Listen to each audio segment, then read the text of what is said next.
My name is Natalie. I'm 27 years old. And up until a year ago, I genuinely believed I had a pretty normal life. Not perfect, but normal. A middle-class upbringing, 2 parents who stayed married through all the typical storms, family dinners on Sundays, awkward Christmas photos where we all wore matching pajamas. The kind of life that looks great on a refrigerator door. I was the only child. Maybe that should have been my first clue. Because everything they ever planned, everything they ever wanted, would eventually rest on me. And on what my life was worth. Growing up under the illusion. I grew up in a modest 2-story house with fading yellow siding and a maple tree that dropped helicopter seeds every spring. My parents, Barbara and Dennis, were the sort who volunteered at the church rummage sale, kept a little live, laugh, love sign over the sink, and hosted backyard barbecues where Dad manned the grill and Mom fussed over the lemonade. From the outside, a rock-solid family. Inside, there were cracks I didn't see until much later. Like how my parents constantly worried about money. It was always under the surface. I remember being 10 years old and overhearing hushed arguments behind their bedroom door. Words like second mortgage and maxed out card trickled through the walls, but as a kid I didn't really understand. I just knew that whenever they emerged, Mom would smile too brightly and Dad would ruffle my hair almost as if to reassure himself that something still felt okay. Subtle clues of their priorities. Little things make sense in hindsight. Like how birthdays were always carefully budgeted. Not that I needed lavish parties, but I'd hear them calculating the exact cost of cake, pizza, small gifts. Meanwhile, Dad never seemed to hesitate buying the newest lawn mower or a high-end smoker for his ribs. Or how Mom would scold me for leaving lights on, not just with a gentle reminder but with this tightness around her eyes. Do you know what the electric bill was last month, Natalie? Money was like a ghost haunting our halls, never fully visible, but always making doors creak and floors groan. Their obsession with insurance. Then there were the insurance talks. Most kids get bedtime stories. I got financial cautionary tales. Mom would say over dinner, "You know, if anything ever happened to your father, we'd be okay because of the life insurance." Isn't it smart to be prepared, Natalie? Always plan for the worst. Dad would nod solemnly, mouth full of meatloaf. Protects the family. That's what matters most. I just pick at my potatoes, thinking it was morbid but adult stuff out of my league. It didn't click, not even a little, that one day I'd be the plan. My 20s and feeling independent. Fast forward to me at 27. I was building my life finally away from their anxious orbit. I'd moved 2 hours away for a job at a small marketing agency. Nothing glamorous, but it paid enough to split rent with my best friend, Cassie, and keep my fridge full of oat milk and overpriced cheese. I still called Mom every Sunday. She still fussed, wanting to know if I'd set up a retirement account yet, if I had renter's insurance, if I was being safe. Safe from what, Mom? From everything, honey. The world is risky. That's why we do these things. She'd always been dramatic. I brushed it off. The accident, and the day that changed everything. It was October. Crisp leaves, pumpkin spice everything. And me rushing to work in heels that were a bad idea on wet pavement. I never saw the SUV that ran the red light. One moment I was tapping the steering wheel to a Dua Lipa song. The next there was this deafening crash. Metal screamed. Glass exploded inward. My body snapped sideways, my head slammed the window, and for a terrifying second I thought my spine was gone, that I'd never move my toes again. I blacked out before I could even scream. Flashes from the brink. I don't know how long I was out. Maybe minutes. Maybe hours. I only remember flickering moments. My name shouted by strangers, the smell of gasoline and burned rubber, the sting of something sharp in my shoulder. At one point, I came to with a paramedic leaning over me. His breath clouding in the chilly air. "Stay with me, sweetheart, stay awake. What's your name?" "And Natalie," I croaked. Even that small sound made my ribs feel like they'd splintered inward. "That's good, Natalie. Can you wiggle your fingers for me? Hang in there." Then darkness swallowed me again, thicker than before. The ambulance ride and the cold terror. Sirens howled in my skull. I vaguely registered someone starting in 4, someone else pressing down hard on my leg. Pain so sharp it went from white-hot to icy, then back again. I heard one EMT mutter, "BP's dropping. Prep for possible code." Second voice urgent, "She's young. Push fluids. We're not losing her." It felt weirdly peaceful, like sinking into a warm bath. If this is it, I hope Mom and Dad will be okay. The last thing I thought. Isn't that messed up? Even on the edge of death, my last coherent thought was for my parents, hoping they wouldn't suffer financially if I didn't make it. Because that's how they'd raised me, to be terrified of the costs of everything, even dying. Little did I know, at that exact moment, they weren't afraid of what it would cost to lose me. They were waiting to collect. A chilling foreshadow. They say your life flashes before your eyes. Mine did. But not in warm, happy montages. I saw my mom at the kitchen table, calculator in hand, brow furrowed. I saw my dad pacing with overdue bills. I saw that little live, laugh, love sign over the sink, and realized it had always felt like a joke. Then everything went black for real. And yet, I woke up. I'd find out much later that this was only the start. That my survival wasn't just inconvenient for my parents, it was devastating to their plans. But when my eyes finally opened again, days later in a hospital bed full of wires and beeping machines, my only thought was relief. I'm alive. I still get more tomorrows. I had no clue that being alive meant I was about to uncover the most horrifying betrayal imaginable. Waking up after a near-fatal accident is nothing like the movies. There's no gentle blurring into consciousness, no warm sigh of relief as your eyes flutter open. It was violent. I gasped so hard it felt like knives tore down my throat. My chest heaved against restraints I didn't realize were there. Oxygen tubing, 4 lines, heart monitor cables. The room spun, bright lights digging into my skull. Machines beeped wildly, and a nurse shouted my name. "Natalie!" "Breathe slower, honey. You're okay. You're okay." I wasn't okay. I didn't even know what okay meant anymore. The body remembers everything. Pain is the truest kind of memory. My leg throbbed with an angry pulse. My ribs felt like they'd cracked open and never quite closed again. Every breath came at the price of white-hot agony. My mouth was dry, tongue heavy. I tried to whisper something, maybe water, maybe Mom, but only a raw croak came out. A nurse dabbed a sponge to my lips. "You've been through quite a bit, sweetheart. Try not to speak yet." Then she was gone, replaced by the relentless hiss of oxygen and the steady beep, beep, beep of the monitor. Each sound felt like it was drilling into my skull. The first visitors. Hours blurred. Maybe days. Nurses rotated like a slow carousel. A doctor stood at the foot of my bed explaining surgeries. Pins in my leg, a cracked pelvis, internal bleeding that had almost claimed you on the table. But all I wanted to know was, where are my parents? They arrived eventually. My mom in her pale pink cardigan, hands clutching her purse like it contained oxygen. My dad stiff and uncomfortable in a collared shirt that still had the price tags crease. But something was wrong. People always talk about parents lighting up when they see their child awake after nearly dying. Tears of joy, stumbling forward for hugs. My mom didn't run to me. My dad didn't clutch my hand.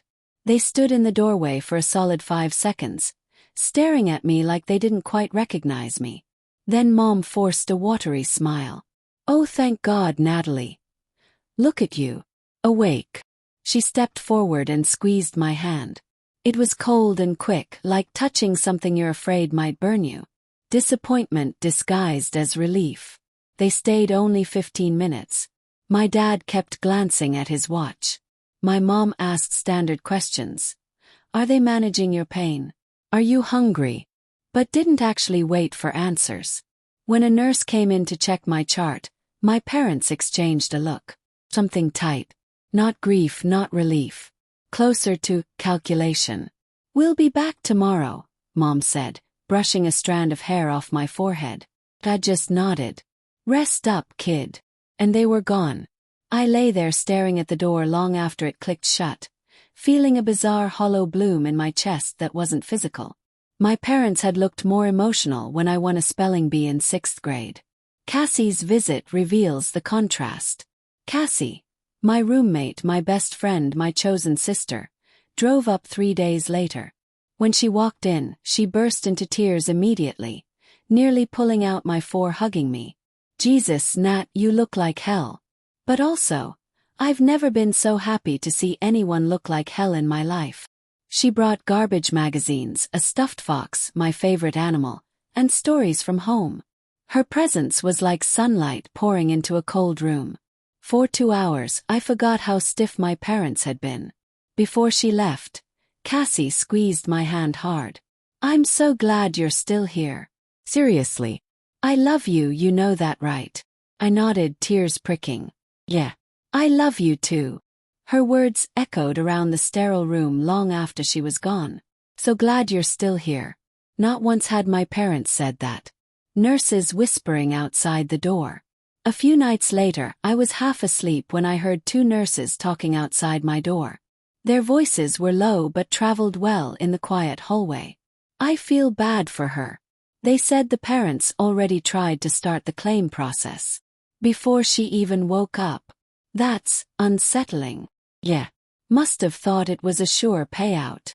Something cold snapped through my stomach. They had to be talking about someone else. Someone older, maybe with terminal cancer. Not me. Except one of them peeked in through the crack of the door right then, eyes softening when they landed on me. She didn't know I'd heard. Confronting the paperwork. The next morning, a hospital billing rep came by to discuss insurance. Standard stuff, she assured me. But I was already on edge. She flipped through her clipboard. We just needed to verify your primary and secondary beneficiaries, since your parents were listed on your employer's file as your emergency contacts, and also on a supplemental life insurance plan they initiated a few years ago. My mouth went dry. Life insurance. Like, in case I died. She blinked. Yes, it's fairly common for parents to take out policies, especially if they've co-signed loans or invested in your future. But the payout on this was quite large. $500,000. I swallowed hard. And they tried to claim it. She shifted uncomfortably. I can't legally disclose much. Just, your survival made it a moot point. The pieces start clicking together. Suddenly every weird childhood conversation slammed back into my brain. My mom obsessing over insurance. My dad's hush-hush talks about debt. The way their eyes hadn't lit up when I survived. The way they'd looked almost inconvenienced. A $500,000 payday. Gone because I didn't stay dead. I felt bile rise in my throat. Pressed the nurse call button just so someone would distract me before I vomited from betrayal alone. Trying to rationalize it away. For days I tried to explain it to myself. Maybe they really did just want to be prepared. Maybe they were terrified at the idea of losing me and overcompensated with financial planning. Maybe I was the monster for thinking my own parents could ever want me gone. But then I'd remember the whisper outside my door. They already tried to start the claim process. Who does that before knowing if their child will survive?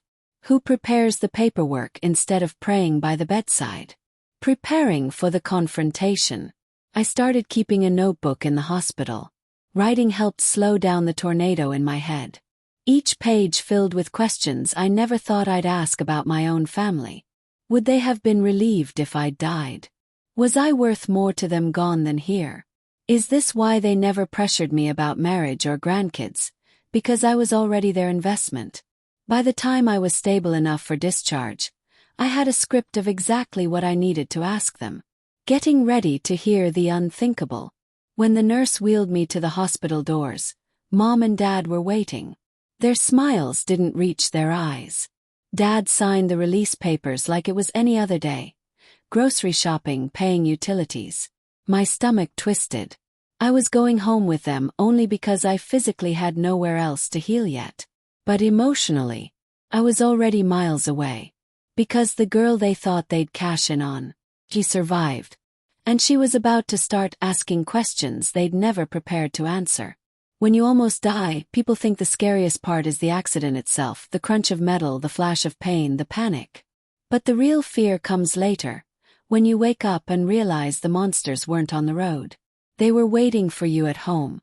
Returning to the house that raised me. The hospital discharged me with a mountain of paperwork, painkillers that made my head fuzzy, and strict instructions to rest for 6 weeks. I couldn't climb stairs, couldn't drive, couldn't shower alone without supervision for the first week. So, by default, I went back to my parents' house. The same yellow-sided home with the maple tree out front.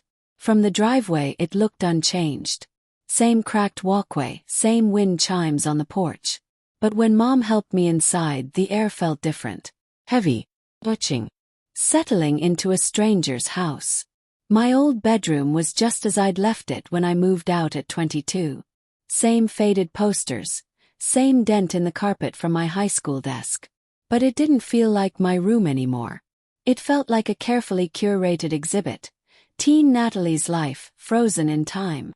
Mom fluffed my pillows too aggressively, as if attacking guilt lodged in the fabric. It's so good to have you home, honey. Try to relax, okay? She hovered, eyes darting to the hallway like she couldn't wait to be somewhere else. When she finally left, I lay back against the mattress and tried to slow my heart.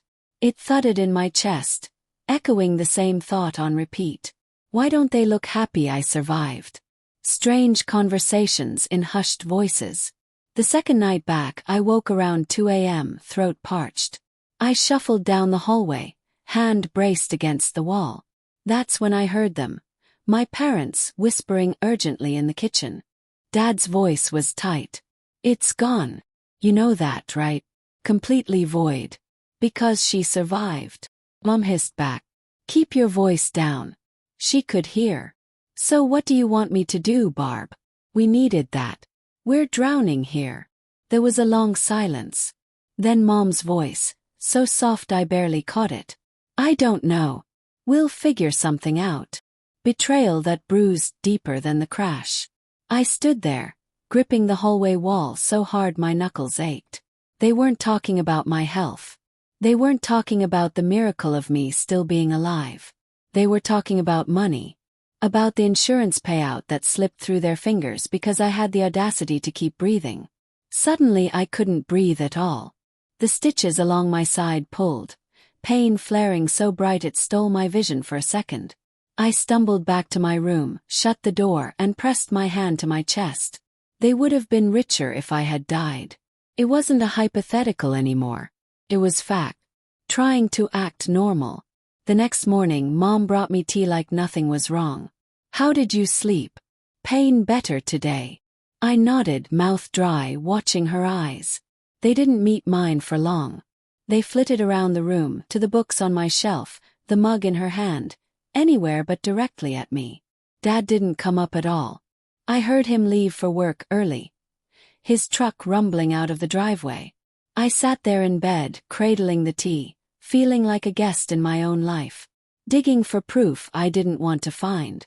On day 4, while Mom was running errands, I hobbled down to Dad's office. I told myself I was just curious, that I'd find tax documents or maybe gambling receipts, something embarrassing but not horrifying.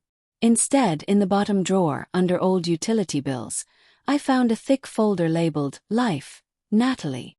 My hand shook as I opened it. Inside were copies of the $500,000 policy, renewal letters, a recent premium notice, notes in my father's handwriting that made my stomach twist. Annual adjustment.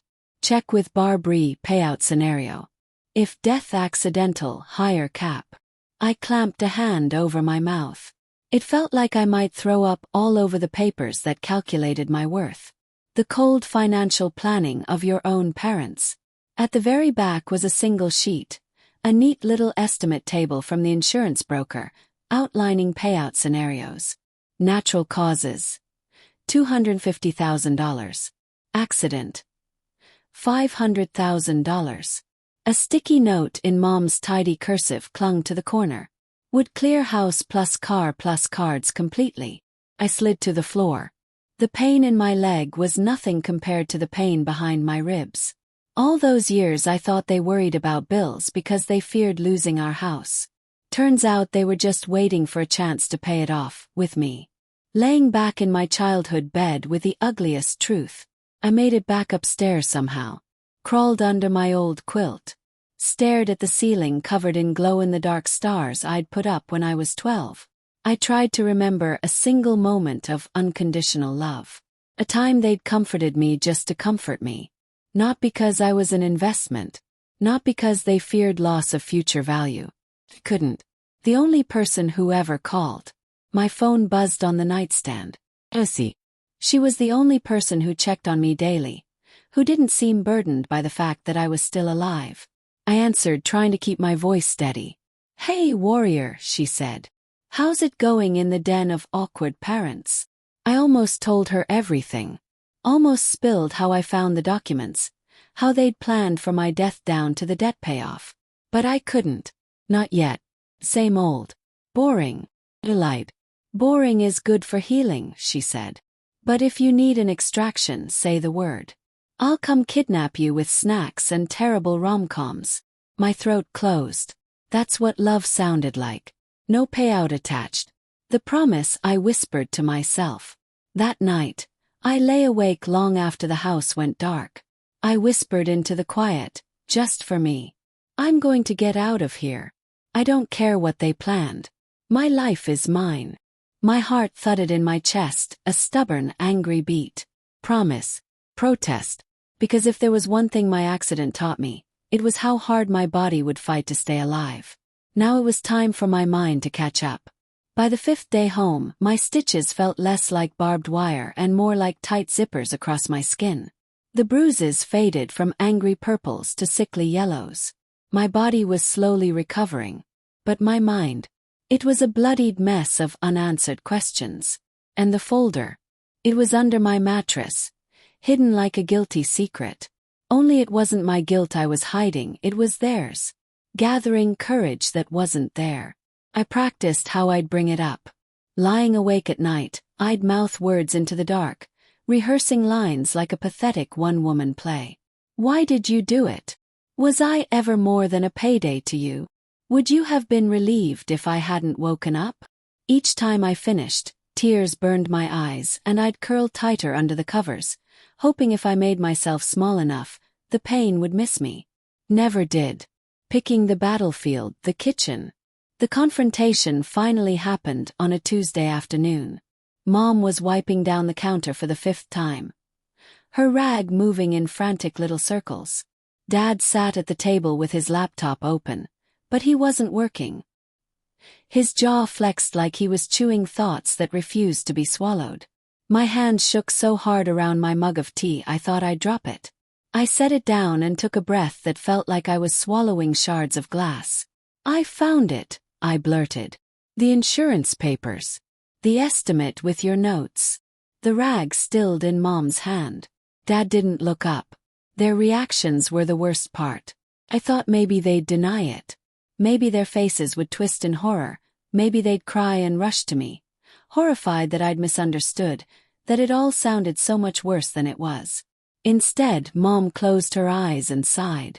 Dad shut the laptop with a soft click, his shoulders sinking. It was the calm that terrified me. The calm of people who weren't caught off guard, just caught. The excuses that made me sick. Dad cleared his throat. "Nat, sit down. Let's be reasonable about this." I didn't sit. Couldn't.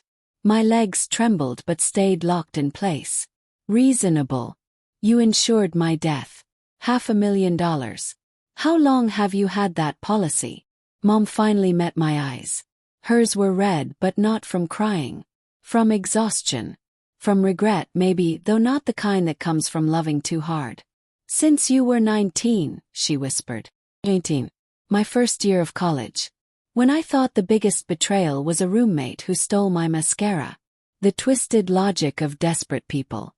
Dad leaned back in his chair, exhaling like I was the one making everything difficult. "It's not what you think. We were protecting the family. If anything ever happened, well, we'd be okay. We wouldn't lose the house. You wouldn't have left us drowning." Blinked. I wouldn't have left you. I'd be dead. You'd have a paid-off house and no daughter. Mom stepped in, voice brittle. Natalie, it's just how responsible people plan. It doesn't mean we wanted anything to happen to you. Of course we didn't. The slip that said everything. But then Dad muttered, so low I almost missed it. Would have solved a lot of problems though. The words landed like a punch to the chest. Mom shot him a panicked look, but he didn't take it back. He just rubbed his face, as if exhausted by how inconvenient my survival was. That was the moment. The moment every last scrap of childhood trust one had left turned to ash. Turning betrayal into clarity. I started laughing. Not because it was funny, because if I didn't I'd collapse. My ribs ached with each breathless, broken laugh. So all these years you worried about bills, about mortgages, about me being safe. You were just preparing, hoping the investment might pay off. Mom's face crumpled. No. We love you, Natalie. You're our daughter. We just what? Love me and loved what I was worth dead. She said nothing. The final unspoken line. A silence filled the kitchen so thick it was like a third person standing there, glaring at all of us. I backed toward the doorway. I can't do this. I need air. Neither of them tried to stop me. Not even Mom, who used to insist I text her after driving home safely. Who used to blow kisses from the porch. I realized with a hollow sort of horror that maybe they'd already said their goodbye to me the day of the crash. Maybe in their minds I'd died that day, and this awkward guilt-stricken aftermath, was the real inconvenience. Outside, where the truth hit harder. I stepped out onto the porch, the late autumn air biting at my skin. The maple tree dropped a handful of crispy orange leaves onto the step, and I watched them tumble like little casualties. I sank onto the top stair, pressing my palm to my chest. My heart beat hard against my hand. Defiant, angry, alive. They'd bet on it stopping. They'd built hopes on it stopping. And it hadn't. What I decided in that moment. I sat there for a long time, long enough for the chill to seep through my thin sweater, long enough to realize I'd never really come back home. Not truly. Because home wasn't about four walls or familiar smells. It was about knowing you were loved more than the sum of your potential debt coverage. When I finally stood, I made a silent promise to myself, to my stubborn heart, to the future me who might someday be happy again. I won't stay here. I won't let them touch another penny of my life. My breaths, my dreams, my tomorrows, they're mine. And mine alone. No one tells you how betrayal can live in your bones.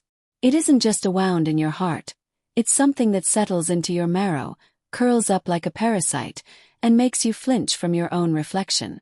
Because when the people who were supposed to keep you safe turn out to be the ones who calculated your death, your entire blueprint for what's real starts to warp. Sleepless nights in the ghost of my childhood room. I spent the next week locked in my old bedroom, not because I wanted to hide but because being near them was like standing on the edge of a precipice, dizzying, nauseating, and too easy to fall from. They tried, half-heartedly, to pull me back into the routine. Mom would knock on the door and chirp, "Breakfast is ready." Like we hadn't ripped our family open days ago. Dad would shuffle by with forced small talk. "Need anything from the store? More bandages? Ibuprofen?" I wanted to scream.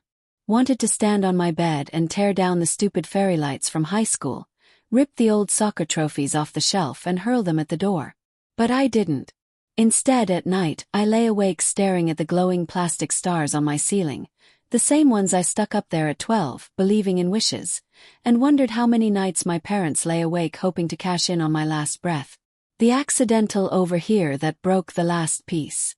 One evening, I cracked my door to let Leo, our old family cat, slip in. His fur was softer than my blankets, and burying my face in his side made me feel like I was 12 again, crying over a boy who broke my heart with a playground note. That's when I heard them. Mom's voice drifted up from the kitchen, sharper than I'd ever heard it. "Dennis, what do you mean the premium's gone? We paid for years. That was supposed to be our safety." Dad snapped back, a brittle hiss. "It voided when she lived, Barb. That's how it works. Accidental death means death, not some miracle survival. So now what? We just start from scratch. Then, the ugliest line I'd ever heard from my own mother. Maybe she won't stay lucky forever. The hallway spun. I sank to my knees on the carpet, one hand pressed over my mouth so hard my jaw ached. The first time I feared for my life after the crash. That night I didn't sleep at all. Every creak of the floorboards made my heart lurch. Every whisper of wind outside sounded like footsteps. I kept replaying Mom's words. Maybe she won't stay lucky forever. Was it just desperation talking? Or a warning? I realized with icy certainty that even if they never lifted a hand to harm me, they'd already done something far worse. They'd pictured my funeral. They'd mapped out how to pay off debts with the check from my coffin. And they'd been disappointed when it didn't happen, making quiet plans. The next morning I texted Cassie. Me. When my leg's strong enough, I want to move back in. Even if it's temporary. I can't stay here. She didn't ask why. She just wrote. Cassie. Say when. I'll drive the getaway car. I cried so hard over that text. Because real love doesn't calculate your corpse's worth. Just shows up, no invoices attached. Testing the waters with them. That afternoon I ventured downstairs. Mom was chopping carrots, Dad scanning his phone. Cleared my throat. Cassie offered to let me recover at her place. More company, fewer stares. I might take her up on it. Dad didn't look up. Mom's knife hesitated for half a second, just enough for me to see the flash of annoyance. Or was it panic? But sweetheart, you're still healing. You need family. We can take care of you. I forced a smile. You've done enough. Neither of them answered. The air crackled around us, heavy with all the things we wouldn't say. Searching for a spark of remorse. That night I sat across from them at dinner. I studied every twitch of their faces, hoping, desperately, for remorse. For even a flicker of horror at what they'd done. Maybe Mom would burst into tears, confess how scared she'd been, how the policy was a misguided plan made in panic. Maybe Dad would take my hand, choke out that he'd lost sight of what mattered. But all they did was pass the potatoes and ask me if the soup needed more salt. The last straw. The folder goes missing. 2 days later, I went to check under my mattress for the folder. I tore the bed apart. Flung pillows, ripped the fitted sheet off. Checked my suitcase, the closet, the dresser drawers. Nothing. I stormed downstairs, heart racing, adrenaline flooding my system so hard it made my stitches throb. Where is it? Shouted. Where's the folder with my name on it? The insurance papers. Mom didn't even pretend to be confused. You shouldn't hold on to things like that, Natalie. It's not healthy. We disposed of it. Dad wouldn't even meet my eyes. That was when I stopped being their daughter. Something inside me shriveled up and died right then. Whatever little thread tethered me to them, that fragile hope that maybe they still loved me more than my monetary value, snapped. I wasn't their daughter anymore. Not really. I was a failed transaction. A disappointed investment. And I couldn't stay under the same roof another day. A quiet escape. Cassie picked me up the next morning. We didn't even tell them. I waited until they went to the grocery store, then hobbled out to her waiting car with 2 duffel bags and Leo stuffed in his old carrier. By the time they pulled back into the driveway, we were already merging onto the highway. My phone exploded with calls. I didn't answer. Cassie squeezed my hand on the console, murmured, "Breathe, babe. You're safe. They don't own you." Breathing different air. When we reached Cassie's apartment, I stepped inside and felt something loosen in my chest. The air smelled like her vanilla candles, the windows were cracked to let fresh wind in, and Leo immediately sprawled on the sunniest patch of carpet. For the first time in weeks, I could breathe all the way down to my toes. And for the first time in my whole life, I realized that being alive wasn't just about avoiding death. It was about choosing to live somewhere your heartbeat didn't double as someone else's payday. Healing is a word people toss around like confetti. Time heals all wounds. Just focus on your recovery. Be grateful you survived. But no one tells you that healing is ugly. It's ugly, it's loud at 3 a.m., it's a sweat-soaked pillow, it's replaying conversations until they cut deeper than any scalpel. And it's realizing that surviving a crash was the easy part. Surviving the truth that my parents loved money more than me was the part that nearly finished me. The nightmares didn't care that I was safe. Cassie's spare room became my sanctuary.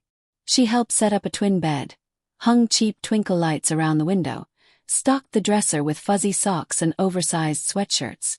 She cooked for me, watched old sitcoms with me, sat beside me on the couch while I stared into nothing.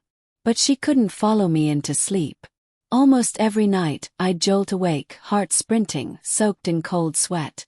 In the dreams, I was always back in the car, glass exploding, my ribs caving in, the seatbelt slicing across my chest. But it was never the crash that woke me up. It was always the moment after. I'd see my parents standing on the roadside, counting money, stacks of bills in their hands, smiling calmly as my blood pooled across asphalt. Therapy, where the real cuts opened. Cassie practically dragged me to therapy. She made the appointment, drove me there, sat in the waiting room scrolling TikTok so I couldn't bail. My therapist was a woman named Marla, in her 50s, with kind eyes that still terrified me, because kind eyes meant she might see everything. The first session, I mostly stared at her bookshelf, counting the spines to keep from dissolving. Marla waited. She didn't push.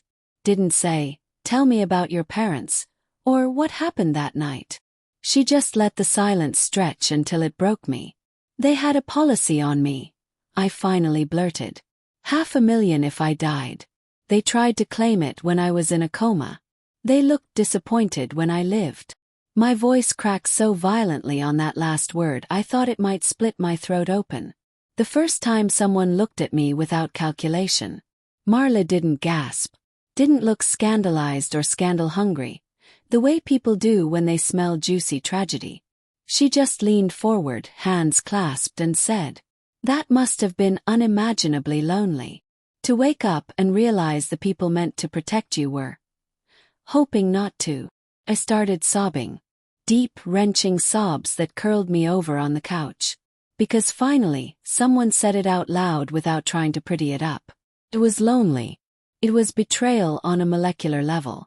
It was knowing the people who gave me life also planned for how much it would pay when it ended. Trying to separate their voices from mine. Marla had me write letters. Not to mail, just to bleed the poison out.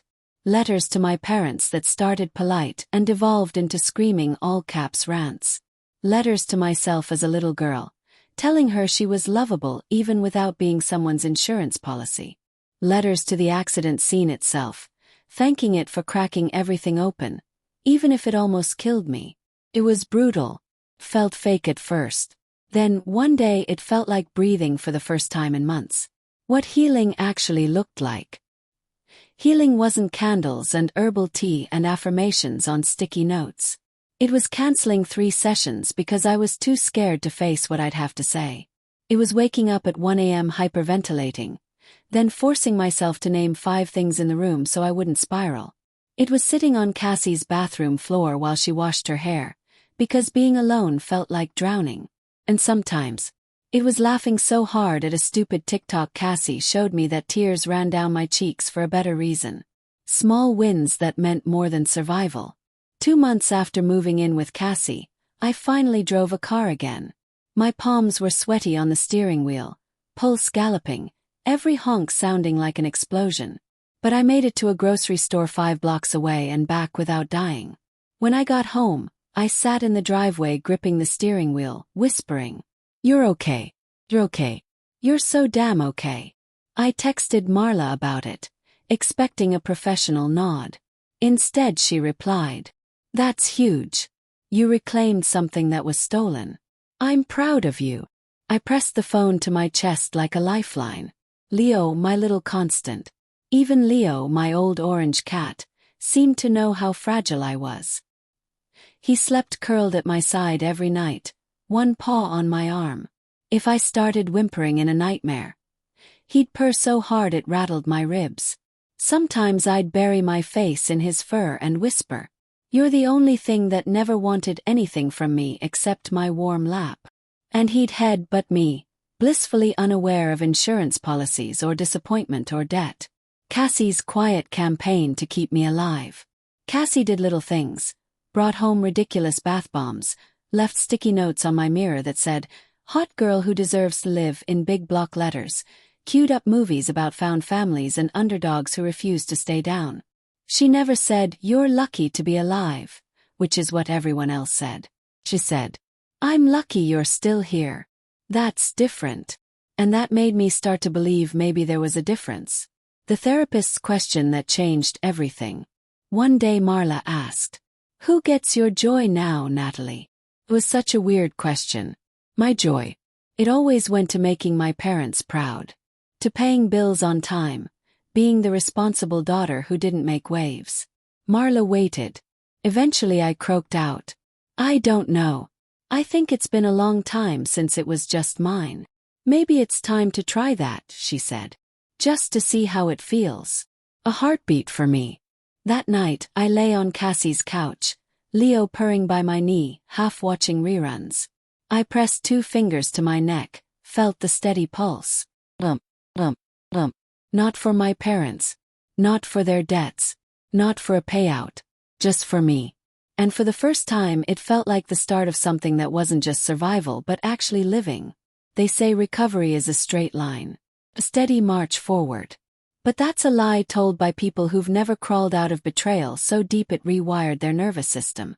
My healing was a twisted mess of loops.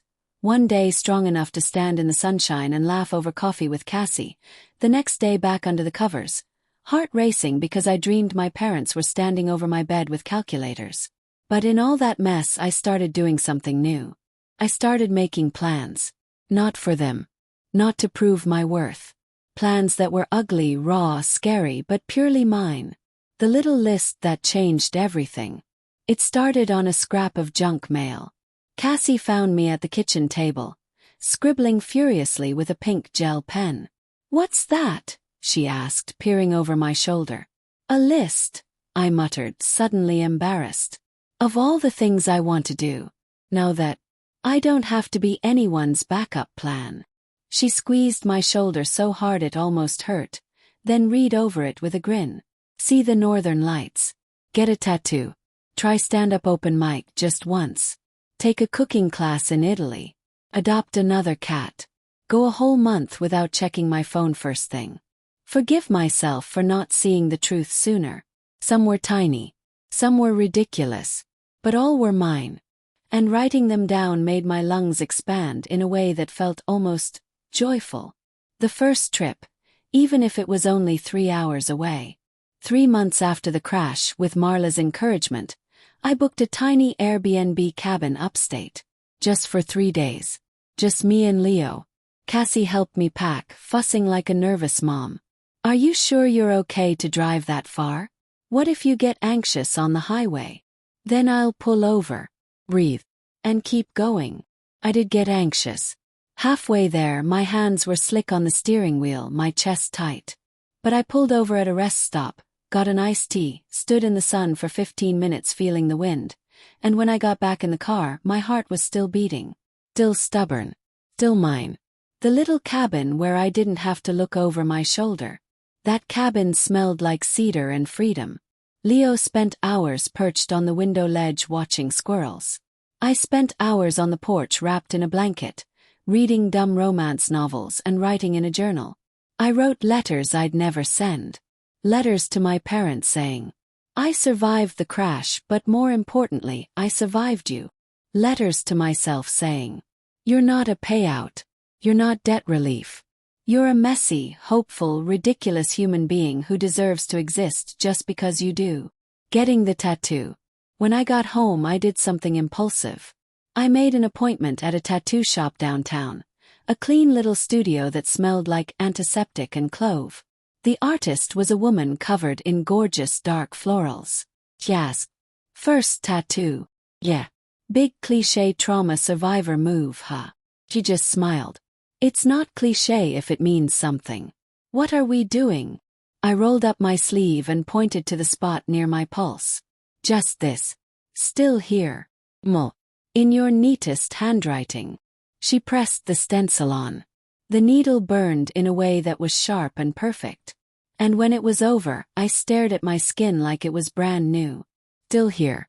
Therapy revelations that cracked me open. I told Marla about the trip, about the tattoo. She smiled so wide it made my eyes sting. Natalie, that's incredible. Do you realize how far you've come from the woman who couldn't sleep through the night without nightmares of your parents counting your corpse's worth? I laughed, watery. I still have the nightmares sometimes. But now when I wake up, I put my hand over my tattoo and remember whose heartbeat this is. Exactly, she said. It's yours. Always was. They just tried to lease it. Trying on forgiveness. And deciding it didn't fit yet. A few sessions later, Marla gently asked, "Have you thought about forgiveness?" My stomach flipped. You mean forgiving them? Or maybe just forgiving yourself for loving them so much? For wanting their approval so badly? For not seeing the signs? Because that's not on you, Natalie. That's on them. That was easier to swallow. I couldn't forgive them yet. Maybe wouldn't ever. But I could forgive me. The girl who tried so hard to be the perfect daughter. Who didn't know the scoreboard was always tilted against her. Tiny rebellions that felt like revolutions. I started doing things my mom would have called reckless. I booked a salsa class with Cassie even though I had 2 left feet. I blew a whole Saturday paycheck on tickets to a music festival. I adopted a scrappy black kitten named Bean, who clawed my couch but slept draped over my shoulder like a warm scarf. Each tiny rebellion was a spark. And together, they were a bonfire of every careful, money-fearing, risk-averse rule I'd ever lived by. The first time I felt genuinely happy. It happened on an ordinary Tuesday. I was sitting on Cassie's fire escape with Leo in my lap, Bean chasing dust motes at my feet. A guy 3 floors down was playing guitar off-key. The air smelled like lilacs and pizza, and for a minute I just closed my eyes and breathed. No panic. No replaying insurance policies. No hearing my dad's voice say, "Would have solved a lot of problems if she hadn't made it." Just breathing. Just living.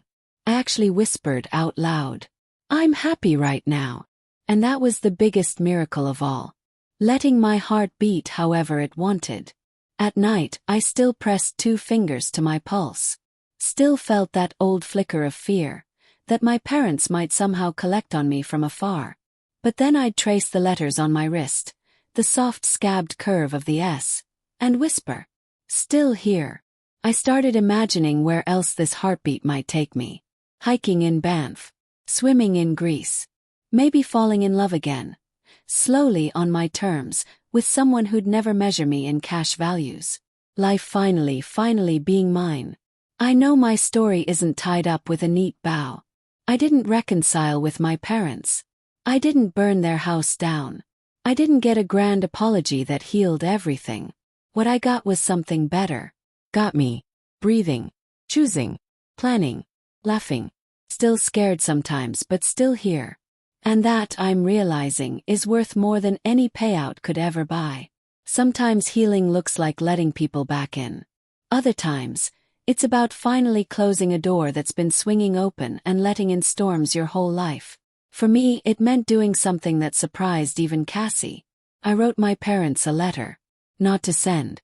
Not for them at all, really. For me. Pulling out the words I never dared to say. Took weeks.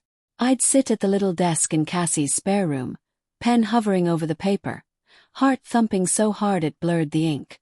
Then I'd chicken out, shove it in a drawer, go for a walk around the block muttering to myself like a crazy person. But one evening, with Leo and Bean both asleep at my feet and the apartment bathed in soft golden lamplight, it poured out. The letter. Dear Mom and Dad, you probably expect me to hate you. Maybe on some level, you'd even be relieved if I did. Because hate is still a kind of tether, isn't it? Still means my thoughts revolve around you. I don't hate you. Not exactly. What I feel is harder to name. It's something like grief, but not for you, for the parents I thought I had. For the family I pictured, where my heartbeat was precious because it was mine, not because of how much it could pay out if it stopped. I want you to know I'm not writing to forgive you. I don't owe you that. I'm writing to say this chapter is closed. Your plan failed in more ways than one. I didn't die in that crash. But the girl who'd have done anything to please you, she's gone. In her place is someone messier, louder, who buys tattoos and airplane tickets without checking interest rates. Someone who laughs so hard it startles strangers. Someone who presses 2 fingers to her wrist and whispers, "Still here," like a prayer that belongs to no one but herself. You don't get to have any part of this new life. You don't get to claim it, or tally it up in ledgers, or dream about cashing it in. I'm free. And that's worth more than your $500,000 ever was. When I finished, my hand cramped from gripping the pen. My cheeks were wet. I folded it neatly, put it in an envelope, and tucked it into my journal. A gravestone for the old version of me. Changing the one thing they always controlled, my name. 3 weeks later, I did something even bolder. I went to the county clerk's office with a stack of paperwork. Cassie waited in the car, half expecting me to come sprinting back out in panic. But I didn't.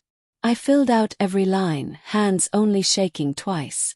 When the clerk finally stamped the final approval, she looked up and smiled. "Congratulations, Miss," sorry, Ms. Hartwell. Hartwell. My grandmother's maiden name. A woman who used to sneak me extra slices of cake at family reunions, who brushed my hair with gentle fingers and whispered, "Your heart is so big, honey. Don't ever let this world shrink it." My parents never even liked her. Perfect. Telling Cassie felt like being born again. When I slid into the passenger seat, Cassie arched an eyebrow. "Oh. Natalie Hartwell, huh?" I exhaled, a laugh bubbling out that sounded oddly like relief. "Natalie Hartwell. Has a nice ring to it, doesn't it? No strings attached. No insurance ledgers. Just mine." She hooped, pounding the steering wheel. "Hell yes it does. Cheers to you, Ms. Hartwell." We drove straight to the worst diner in town. Sticky booths, fluorescent lights, pie that tasted like cardboard, and ordered giant milkshakes to celebrate. It was the best milkshake of my life. Therapy breakthroughs that shocked me. Marla nearly teared up when I told her. "You didn't just survive, Natalie," she said. "You're actively building a life where your name, your choices, your breath, they all belong to you. That's enormous." I squirmed in my chair, embarrassed by the praise. But later, lying in bed with bean draped over my ankles, I let myself believe it. 'Cause she was right. The accident didn't get me. My parents' silent hopes didn't get me. And now, even their name couldn't reach me anymore. Learning to celebrate the tiny victories. I started marking small milestones on a cheap wall calendar. 1 month since the last nightmare. First night out dancing since the crash, even if my legs still hurt afterward. Paid off my ER copay without calling my parents once. Every checkmark was a quiet rebellion. A middle finger to every ledger where I was once a line item labeled, "Potential payout." Leo and Bean, my tiny perfect family. At night, the apartment didn't feel lonely. Leo snored at the foot of the bed. Bean tried to murder my toes under the blankets. Cassie would holler from the next room. "Want tea or trashy reality TV?" I'd say yes to both every time. Because the truth was, I was building a family. Not by blood, not by old obligations. By choice. By love that never once asked me what I'd be worth dead. The travel dream gets closer. One morning, while scrolling travel blogs, I stumbled on a photo of Iceland. Vast blue ice caves. The northern lights spilling neon green across endless sky. I pressed my palm to the screen. I wanted that. Wanted to stand under a sky that big and whisper, "You almost didn't get this. But look at you, still here." I started a travel fund. Just a jar with crumpled bills and loose change. Cassie slipped a 20 into it when she thought I wasn't looking. "That's for your freedom," she winked. Letting myself imagine love again. Sometimes in therapy, I'd admit to a newer, softer ache. "Do you think I'll ever trust anyone enough to love them, Marla?" Not Cassie love, but, like, heart love. Marla smiled that small, knowing way of hers. I think you already know you're capable of it. Or you wouldn't be asking. The trick is trusting that someone else could love you for you, not for what you could lose. I thought of a future kitchen that wasn't my parents'. Maybe a hand in mine that squeezed just because it was Tuesday, not because my pulse meant a payday. It didn't feel impossible anymore, just distant, like a star, but still bright enough to aim for. Signing off with a different kind of legacy. One evening, as I updated the password manager on my laptop, it struck me. My parents spent years preparing for my death, making sure that when I was gone they'd be okay. And here I was, building passwords, playlists, even silly inside jokes with Cassie that would outlive this moment. I was building a living legacy. One no insurance company could underwrite. One no bank could foreclose on. Just mine. And every morning when I pressed 2 fingers to my wrist, feeling that stubborn, scarred, defiant beat, I whispered, "Still here. 'Cause I was. 'Cause I am. 'Cause I will be, for me." By month 6 in Cassie's apartment, something in me started to itch. Not a bad itch. Not the frantic, panicked scratch of trauma clawing up my throat. This was different. It was more like a restless tap on the shoulder from a future that was finally trying to get my attention. The day I booked a ticket just for me. It happened on a rainy Tuesday. I was curled up with Leo and Bean, scrolling travel deals. Iceland popped up again. Those impossible blue glaciers, those stretches of lonely black sand. I pressed my finger to the screen and whispered, "One day." But a voice inside me, maybe the part that survived the crash, the part that refused to flatline, said, "Why not now?" So I did it. Clicked through trembling screens, entered my new last name, still so deliciously strange to see on official forms, and booked a 4-day trip. Olo. No Cassie. No fallback. Just me, a rental car, and the largest sky I could find. When the confirmation email came through, I burst out laughing. Not because it was funny. 'Cause it felt like flying. Telling Cassie. Cassie screamed when I told her. A solo trip. Natalie, that's huge. I'm so freaking proud of you. Then she squinted. But if you don't come back with at least 20 glacier selfies, we're fighting. Struck me then how normal this was. This was what life was supposed to be. Not cold kitchen whispers about insurance payouts. Not debt spreadsheets that ended with your child's funeral.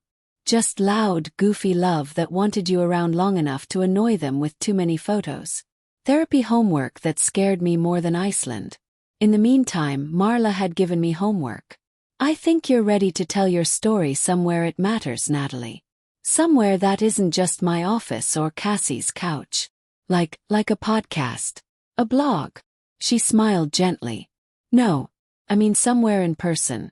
Where people can look at you and say, "Me too." That terrified me more than the airplane ever could. The first support group. So one Wednesday night, I found myself in a circle of folding chairs in a dim church basement, clutching a cup of bad coffee like it might keep me from disappearing. This was a group for people who'd survived family betrayal. Not necessarily insurance schemes. Some had parents who gambled away college funds, siblings who stole identities, spouses who drained retirement accounts. But the theme was the same. People who should have protected us instead used us. The facilitator smiled. "We're glad you're here, Natalie. Share if you'd like. Or just listen." Finding my voice among strangers. I didn't plan to speak. But halfway through, a woman named June talked about how her brother forged her signature to empty their father's hospice savings. How she found out only when creditors started calling. She said, "It's like the person you loved was a ghost the whole time. You just didn't see through the sheet yet." That cracked something open in me. Before I could change my mind, I heard my own voice. My parents took out a $500,000 life insurance policy on me. They tried to file the claim when I was in a coma after a car crash. When I survived, they were disappointed.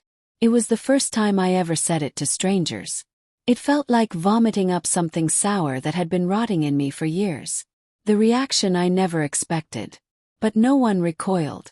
No one whispered, "Wow, how could you say that about your own parents?" Instead, heads nodded.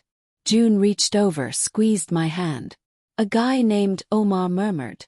I'm so damn glad you survived. Even if they weren't. Tears burned my eyes. Not the lonely, acid tears of betrayal. These were something lighter. Grief, yes, but shared grief. The kind that didn't crush you because a dozen hands were helping hold it up. Therapy afterwards, and what it meant to Marla. When I told Marla, she practically glowed. Do you understand what you did, Natalie?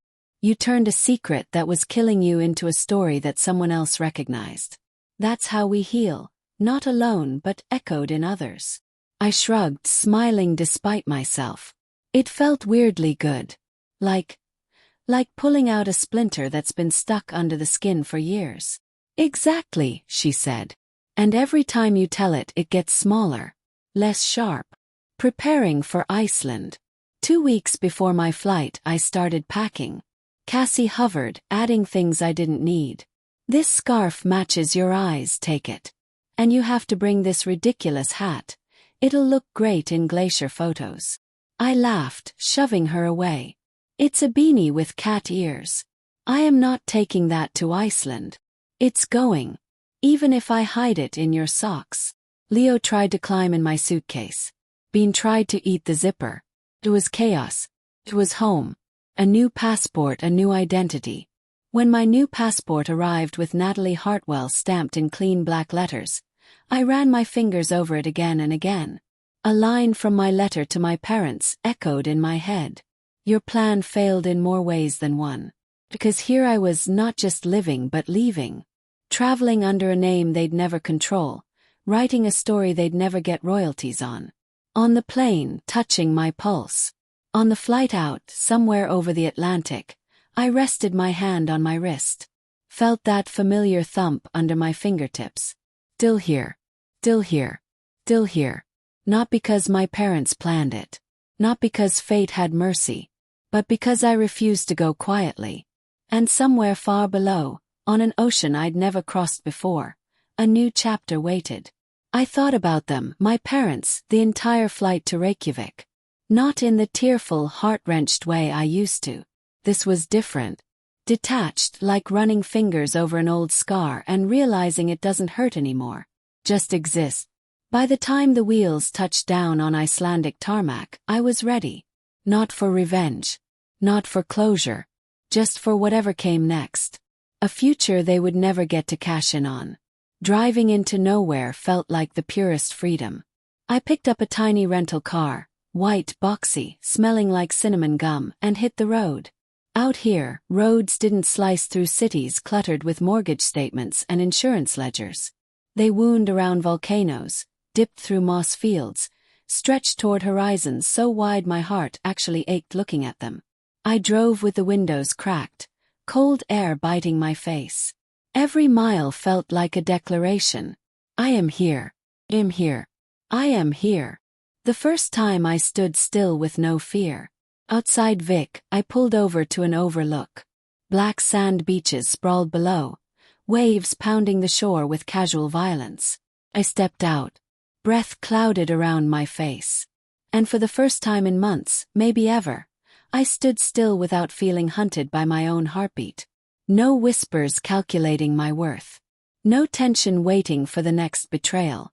Just me, bundled in 3 layers, grinning like an idiot at the sea. Alive for no reason except that I was alive. And for once that was enough.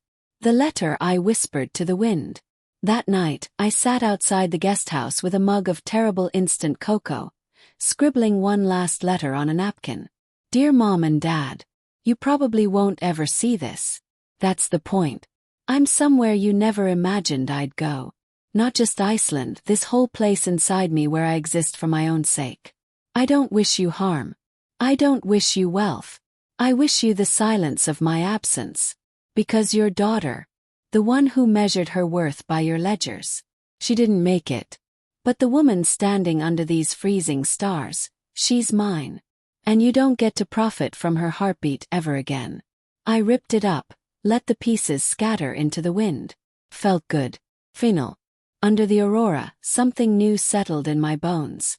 Around midnight, the sky bloomed. Waves of green and purple light unfurled across the black like some enormous celestial curtain. I stood there, boots crunching on frost, Leo's tiny photo tucked in my pocket, one hand pressed to my pulse. Still here. The aurora didn't care who'd once bet on my death. Didn't care about bank debts or payout structures. It just danced, wildly and beautifully, as if life itself was showing off. And under it, for the first time, I felt small in the best possible way. Not because someone tried to shrink me for profit, but because the universe was too vast, too gorgeous to ever be controlled. Coming home different. When I flew back to Cassie's apartment, I felt oddly calm. She burst into tears seeing me, practically tackled me in the doorway. So, tell me everything. Are glaciers as blue as the internet says? Did you see puffins? Eat weird fermented fish? I laughed until my stomach hurt. No puffins. Yes to weird fish. And yes to the blue. It's so blue it makes your heart feel too big for your chest. That night we sat on the couch eating microwaved popcorn, my feet in her lap, Leo curled on my shoulder, Bean attacking the popcorn bag. Not my parents' house. Never again. This was real home. Built from laughter and inside jokes and survival stories. What I realized about being still here. A week later at therapy, Marla asked, "When you stood under those lights, what did it feel like?" Closed my eyes. Like being forgiven by the universe.